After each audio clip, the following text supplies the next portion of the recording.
What is up, my dudes, and the one girl who seriously just wants to see me freeze to death? This is Bikes, Beards, and Brews. Let's kick that intro.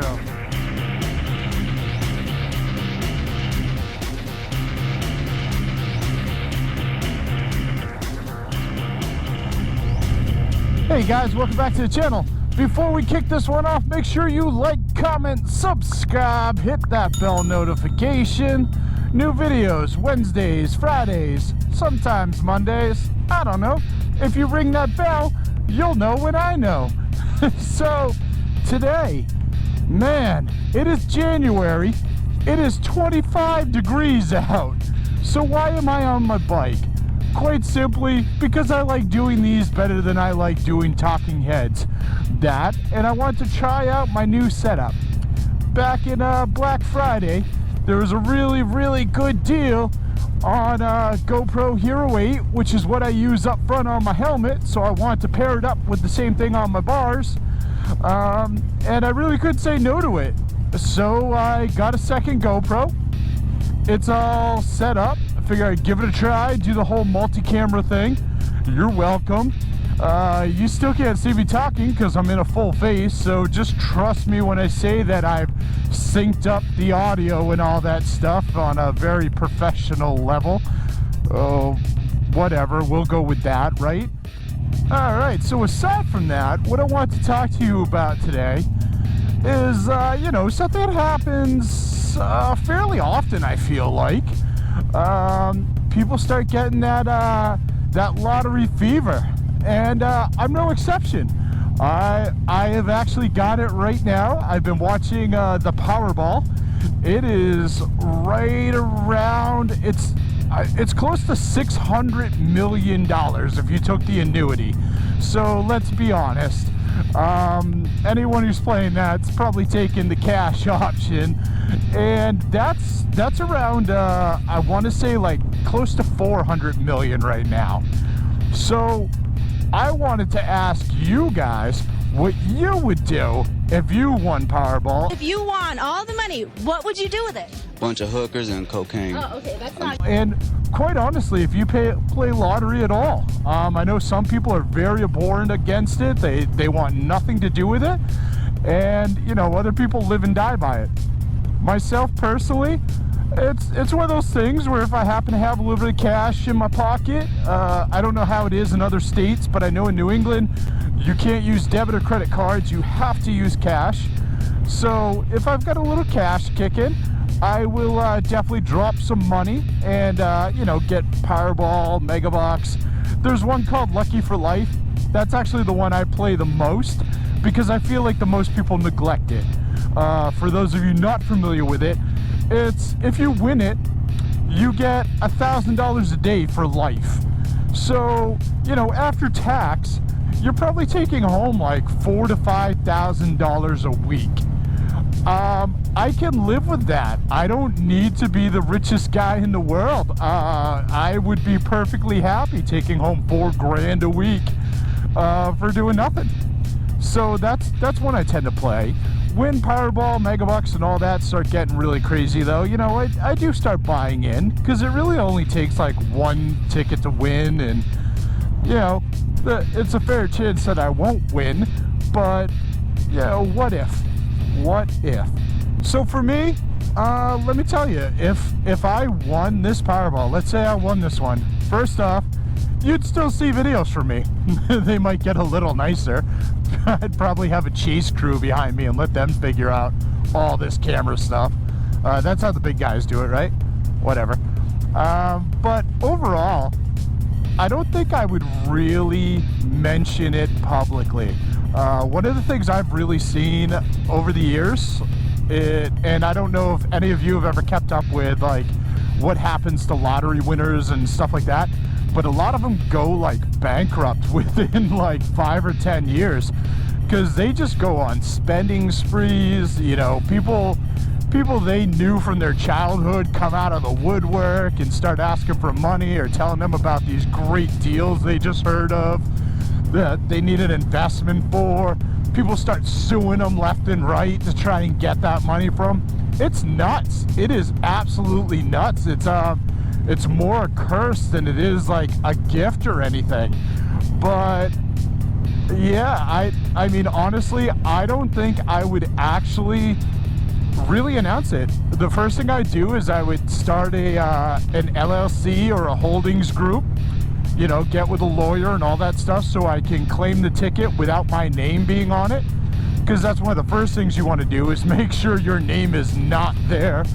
Because that's the other thing, is there's companies out there that just watch and they wait for lottery winners and they just start hitting them up left and right for money. So you kind of don't want to put a target on yourself. That's the first thing I would do.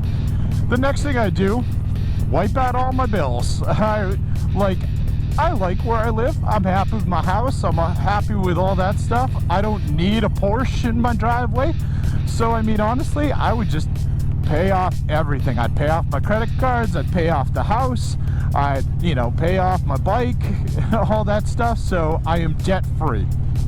The next thing I would do is I would buy property. There's a lot of stuff around my town that I would honestly buy, mainly because I want to keep it small. And let's face it, as time goes on, you get more apartments, high rises, condos, complexes, all that stuff. I would buy up land. I would buy up small houses. I would buy up small property and farms around me, just so that can't happen, so I can kind of keep my town just small and the way I enjoy it. I would then buy some property that I can convert into like Airbnbs, far away from me, of course. Honestly, it'd probably be down around in Florida and stuff like that. I would buy into some of those like not complexes, but like gated communities or whatnot, and just have a bunch of Airbnbs and stuff where I can make some money. You know, basically it's about as passive income as you can get. I'd probably invest in a few other things like that. I would definitely dump some money into some savings, you know, things like that, things that I know will continuously make me money. So going forth, even if I do a bunch of really dumb stuff, I still have ways to have some money. Like if I need to sell all my Airbnbs, if I need to cash out of a business or something like that, things like that. Then, let me tell you, there would be a party. There would seriously be a party.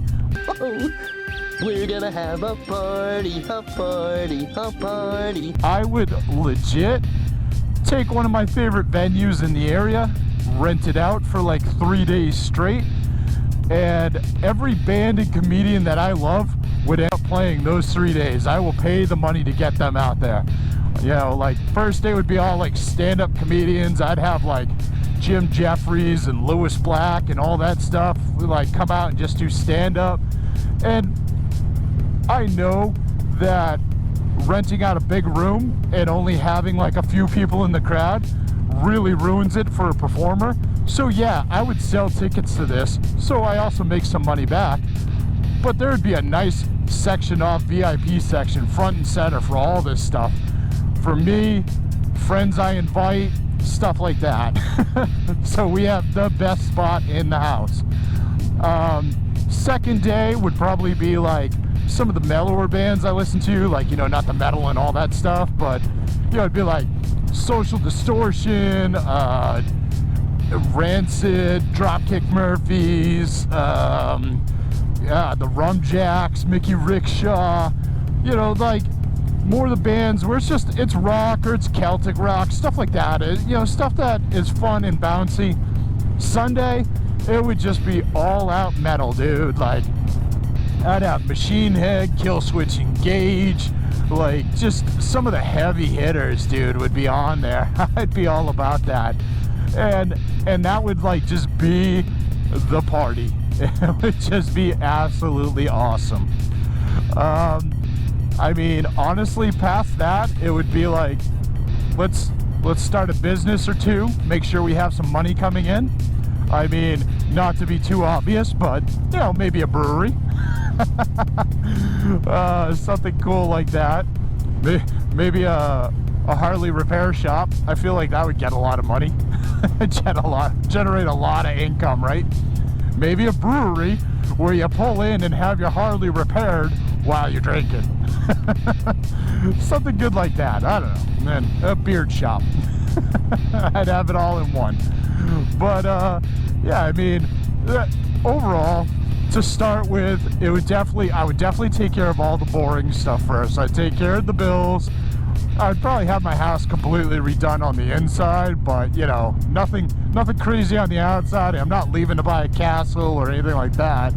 It would just be like my house, my neighborhood, like the stuff that I'm used to and I like and I'm happy with, and then going all out for a little bit. Got to have that fun. And you know, past that, it would just be like, all right, how do I keep busy? Because again, I don't want to be one of those guys where in 5 years I'm sitting there bankrupt because I somehow managed to completely blow $400 million in the dumbest human ways, like the dumbest ways humanly possible. It's kind of ridiculous. It actually amazes me when I see people that do that. I honestly don't know how they do that. It's pretty impressive, gotta say. So yeah, turning it over to you guys again, down below. What would you do? And that, my friends, is right about when my main GoPro decided that it no longer wanted to work. Apparently, riding around in 25-degree weather, which I guess turns into like 10-degree when you're on a bike, you know, like wind chill and all that, is not very healthy for GoPros or their batteries. And my main GoPro is also the source of my audio. So here we are. As I said in the video, down below, let me know. Like, you play lottery, you don't play lottery, what would you do if you won? I would love to know. What if you won that Powerball and all that fun stuff? I'll tell you what, if I won, I would pay somebody to sit in a truck in front of me when I go riding and just blast heat back to me. Because I could not feel my fingers for a while after I got back from that trip. That was a nasty one. Aside from that, share this with friends. Share it with family. Share it with that one dude you know who keeps telling you about all the things he's going to do when he wins the lottery, but never plays the lottery. He loves this stuff, trust me. And I'll see you all on the flip side.